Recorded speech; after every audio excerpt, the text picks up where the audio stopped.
Hi everyone, I'm Vitek from ECE Students, and today I'm joined by Dennis De Witte from AquaSmartXL. Now, Dennis, there are many things we want to discuss today, but first tell us about, for our viewers, that are not familiar with your company, what are the fundamental ideas and what you actually do at AquaSmartXL? So AquaSmartXL is a service provider that provides inspection and surveying services based on aquatic drones. Basically robot boats that go to places where other technologies cannot come because it's either too hard to get people there, it's too dangerous, or it takes too much time to actually create a safe working environment. Mm-hmm. And it's actually used here in Rotterdam, in the port? It's used here in the port of Rotterdam, but we've also done projects in Amsterdam, in North Sea ports, in Antwerp, in Oostende. We're working on projects in Hamburg, and tomorrow I'm flying to Singapore. So we're based in Rotterdam, but we're going global at the moment. That's awesome. And how would you describe your role in the business and what exactly you do?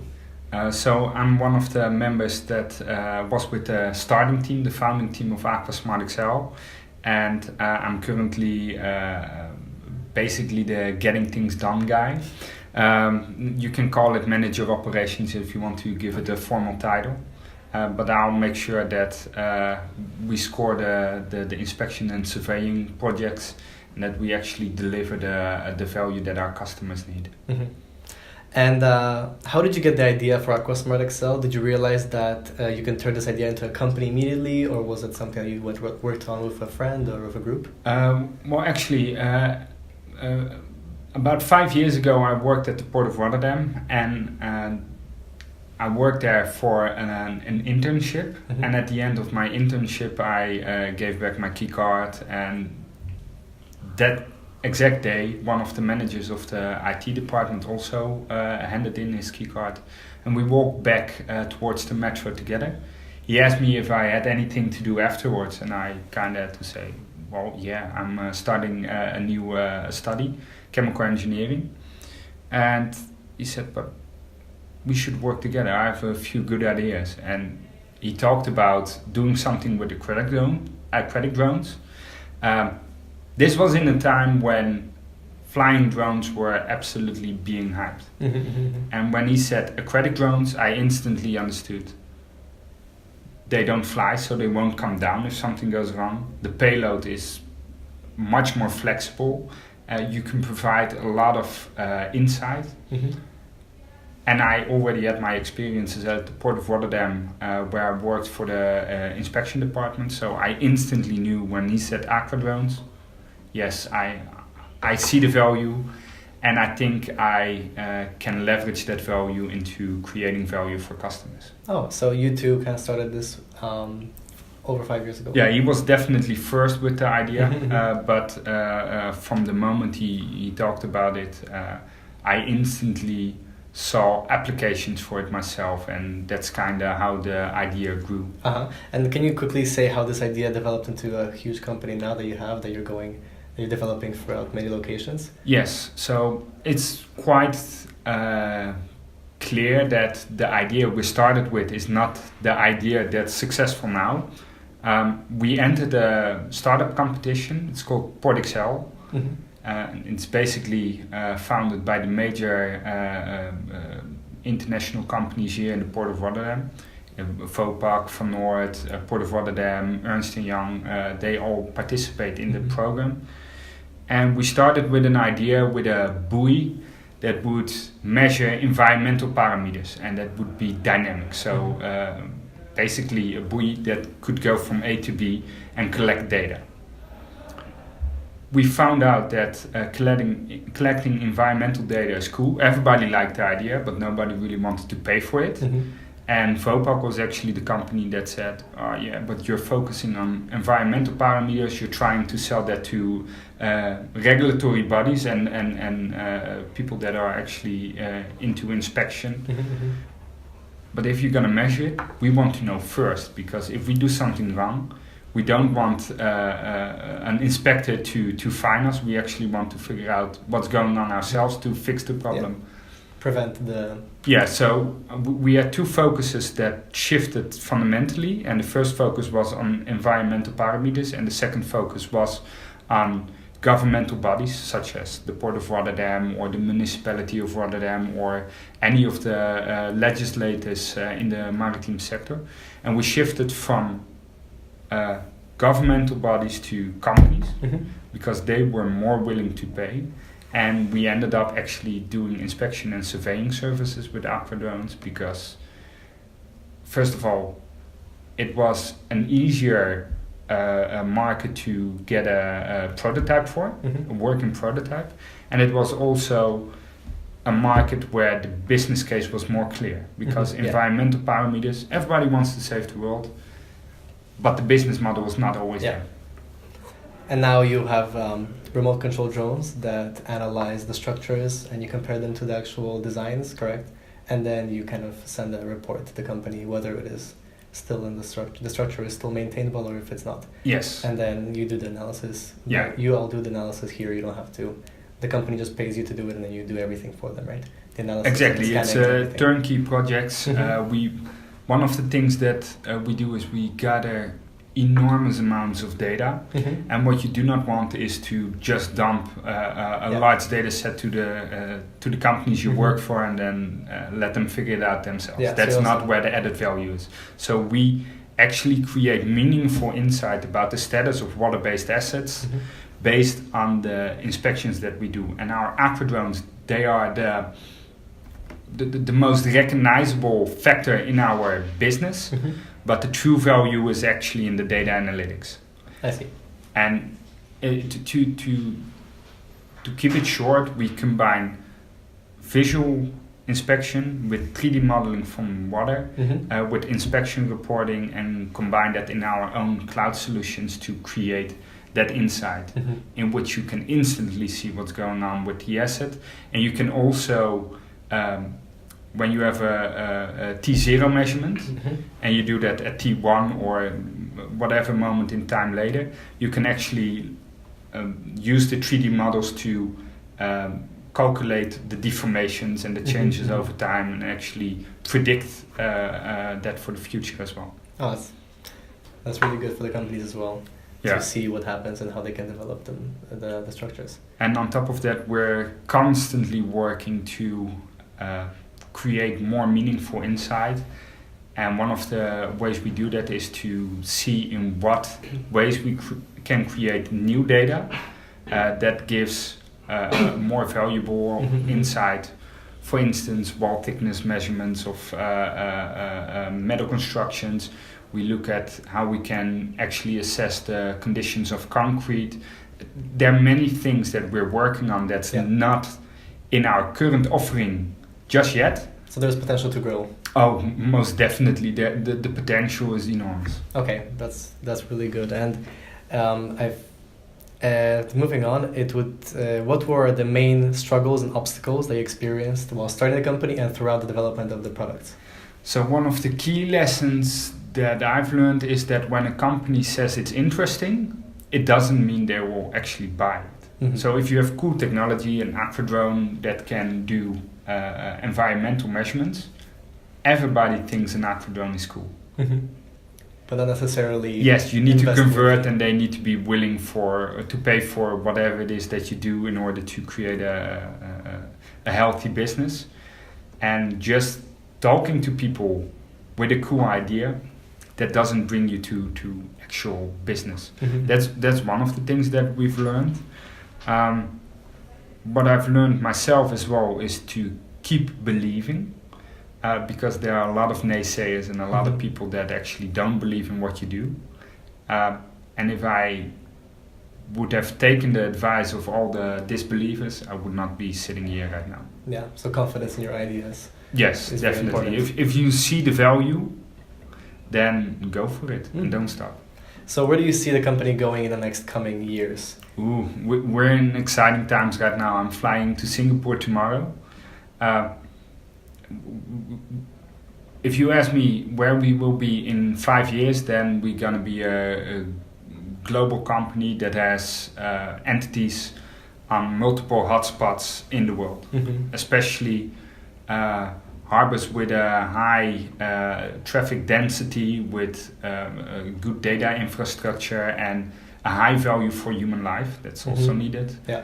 Then we can actually create meaningful So projects. Asia is actually a big growing market in that sense because they have very major ports now. And Yes. technology is rapidly improving. Isn't it? Singapore and Malaysia, those Yeah. are absolutely focus points. We do need places on Earth where they actually care about the maintenance of structures, Yeah. and that's not always a concern. The case, yeah. Yeah. And now let's shift more into the entrepreneurship background and the theme of our interview, which starting with, how would you personally define entrepreneurship? Creating value, creating new things, and being able to take risks. Okay. Yeah.